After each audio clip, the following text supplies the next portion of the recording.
بسم الله الرحمن الرحیم. ګرانو کتونکو، نن زه راغلی ما د خپلو باغونو ته، د شلترانو باغونو ته د وجود دپاره چې څنګه د خوراک ضرورت دی او څنګه ته دوایي ضرورت دی، دغه شان دته د وجود دپاره د ریفرشمنټ ضرورت دی. ځکه نن سبا د ډپریشن د پریشانۍ دور دی، هر سړی پریشانه دی، بل د چا سره ټایم نشته. ټایم بالکل غټه مسله ټایم ده.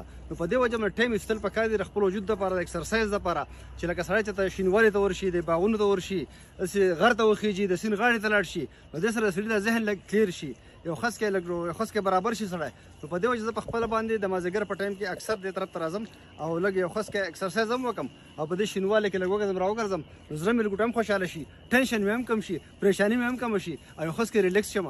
نو تاسو ته زما دا میسج دی چې کله تاسو ته هم د ډپریشن شکار یئ، نو یو خسکې راوځئ او یو خسکې لږه واک کوئ، یو ښکلي ځای ته ځئ، چکر لګوئ. مطلب دا دی چې لکه ښه برابر چې کوم دی نو لکه ګرځئ راګرځئ څنګه هم تاسې